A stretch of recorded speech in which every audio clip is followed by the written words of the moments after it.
Aujourd'hui, on va parler de Djibril, les amis. C'est un jeune de 18 ans qui a perdu la vie suite à une rixe à Niort dans le 79. Mais avant de commencer, je vais réagir à certains abrutis. Une minorité, hein, vous inquiétez pas. Hier, j'ai partagé une vidéo parce qu'il y a eu une agression en bas de chez moi. Et du coup, je l'ai partagée, voilà, j'ai fait un petit short. Et j'ai reçu quelques, je dis bien quelques, hein, une minorité de commentaires de demeurés. Désolé, hein, mais à un moment donné, donc en gros, il y avait une dizaine de personnes qui s'embrouillaient et enfin, voilà quoi, il y avait une rixe. Et il y a des mecs qui m'ont dit que j'étais plus ou moins un lâche, une merde, parce que je suis pas allé me taper en un contre 10 dans la rue, contre des gens que je connais même pas pour défendre quelqu'un que je connais pas. Mais vous êtes des demeurés, hein. Il y en a, ils ont cru la vie, c'était un film de super-héros, j'allais descendre en bas, hop, coup du lapin au premier, deuxième claque, la tête contre le mur, l'autre balayette, le quatrième doigt dans les yeux, mais vous êtes des fous, hein. Vous êtes des fous. Si vous croyez vraiment que la vie c'est un film de super-héros, vous êtes des demeurés. Par exemple là, bah vas-y, descends le chevalier d'internet. Toute l'année ça pleure mais ça fait rien. Mais lui, c'est le premier à rien faire. Il y a 10 mecs qui se tapent, tu descends pas. Abruti. Pour qu'il se retrouve en 1v4 et pour qu'au final il se prenne un coup de couteau comme toutes les fois où quelqu'un intervient. Vivre c'est prendre des risques. Si tu n'as pas de famille, réagis. Oui, je vais pas le dire, hein, c'est interdit le S. Mais vas-y, va mettre fin à tes jours et va défendre la nana en 1 contre 10, on va voir, ok. Avec cette mentalité, tu fais même agresser ta famille par peur des représailles. Alors non, c'est pas pareil. Quand quelqu'un que tu connais pas est au milieu d'une rixe avec 10 mecs, tu réagis pas de la même façon que quand il y a quelqu'un qui vient directement chez toi menacer ta propre famille, hein, à un moment donné. À un moment donné, il va falloir arrêter d'avoir peur face à toi. Ce sont des humains, pas des robots. Ils ne sont pas invincibles. S'ils veulent jouer avec des armes, équipe ton domicile. Rien qu'avec une batte de baseball pour les tenir à distance, ça passe. Mais t'es un fou, toi. T'es un fou.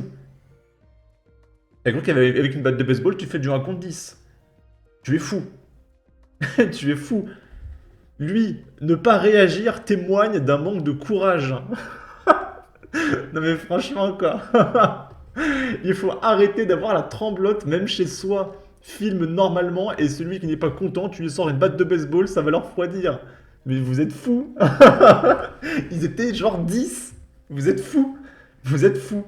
Non mais sans déconner quoi. Non mais les mecs. Alors je vais vous donner le même conseil que Thibaut InShape. Ah, le mec qui fait peut-être 100 kilos de muscle, d'accord. Il explique que si vous pouvez éviter la bagarre, faites-le, ça sert à rien de risquer sa vie inutilement. Si votre famille est en danger, bon là vous n'avez pas le choix. Mais les gens que vous connaissez pas, surtout s'ils sont 10, bon vous vous barrez en fait. La vie c'est pas un film de super-héros. D'accord. Bon, on reprend. Du coup, Djibril s'est fait planter, voilà. Il a voulu faire le héros peut-être. Selon la Nouvelle République, c'est un héros qui tentait de séparer les protagonistes. J'ai même pas fait exprès.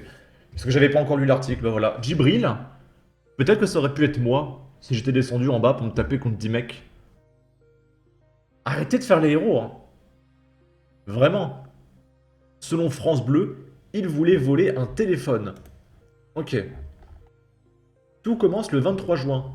Un jeune homme de 18 ans est décédé et un autre a été grièvement blessé après que tous deux ont été victimes d'une attaque à l'arme blanche dans la nuit de samedi 23 au dimanche 24 juin, écrit le parquet de Niort dans un communiqué de presse confirmant une information de la Nouvelle République. Le crime a eu lieu à allée Jacques Coulet, dans le quartier de Port-Boino, vers 3 heures du matin. Boineau plutôt, hein. Les pompiers sont intervenus vers 3 heures du matin, quelques minutes après le drame, pour tenter de leur porter secours. Au vu de la gravité de leurs blessures, les victimes ont été transportées au centre hospitalier de Niort. En vain pour l'un des deux hommes, dont le décès a été constaté vers 4h30 du matin. Selon nos informations, une violente agression s'est produite entre plusieurs individus dans la nuit de 22 au 23 juin, autour de la villa Niorto, place du Port. Un homme a été tué à coups de couteau et un autre a été gravement blessé, toujours par arme blanche. L'auteur de ce qui s'apparente à un homicide serait toujours en fuite à l'heure où nous écrivons ces lignes. Et du coup, 29 juin, on a eu des vidéos de caméras de surveillance. Du coup, il y avait un groupe de 3 jeunes qui circulent et parmi eux se trouvait Jibril. Ils repèrent alors deux jeunes sur un banc. Ils auraient décidé de leur dérober leur téléphone. Les deux jeunes se lèvent, tentent de prendre la fuite, mais le trio s'interpose et leur barre la route. Un arbitre de 18 ans, licencié au sein d'un club de football professionnel, a été poignardé à l'arme blanche, encore entre le 22 et le 23 juin, dans les rues du centre-ville de Niort lors d'une rixe. Le jeune homme, qui tentait de s'interposer, a reçu plusieurs coups de couteau. Le Chamois Niortais Football Club est en deuil. Par le biais d'un communiqué, le club professionnel de Niort a annoncé mardi après-midi le décès tragique de Djibril Mullar, licencié au club en tant qu'arbitre. Le jeune homme de 18 ans a été tué de plusieurs coups de couteau dans la nuit du samedi 22 au dimanche 23 juin, etc. Ça fait 4 fois qu'ils le disent. Ok. Et moi je pense que Maori à un moment donné va faire un article de l'œuf de souche. Ça fait 4-5 fois qu'il y a des agressions en bas là. Ça fait plusieurs fois que je me dis, putain, il y a un mec qui va se replanter. C'est pas encore arrivé, mais là c'est une question de moi. Bon. Là, souvenez-vous, on avait parlé de Jérémy. Si je tape Jérémy, hop, Jérémy, 41 ans, c'est un jeune Naël qui l'a écrasé. Et on avait une photo de lui jeune, mais ça y est, on a la photo de Jérémy à 41 ans. Et du coup, il s'est fait écraser par un jeune Naël. Mais je vous rassure, la police n'a pas tiré, et le jeune Naël va très bien.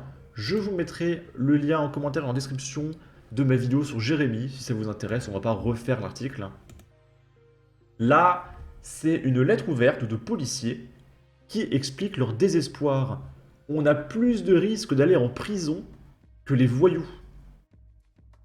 Et je pense qu'ils n'ont pas vraiment dit voyous. Et le sentiment est partagé par Alexandre, dont le prénom a été modifié, qui est en service depuis plus de 25 ans. Basé à Marseille, son choix de métier est une vocation, et il dit on est dans la police et la gendarmerie de père en fils, de génération en génération. C'est vraiment une vocation que d'être au service de la protection de la population. Mais le cœur n'y est plus pour ce policier expérimenté. La dégradation des conditions de travail est amorcée depuis plus de 10-15 ans. Il n'y a qu'à voir le manque de candidats au concours de police. Cette affaire a porté un coup dur à la profession. Le procès n'a pas eu lieu. Certes, il y a eu la mort d'un jeune et c'est regrettable. Pour lui, sa famille et le policier auteur des tirs pour qui la vie est fichue aussi. Mais on a jeté en pâture toute une profession à la vindicte populaire, regrette le policier. Et je me demande s'il ne parle pas de l'affaire de Naël. Du coup.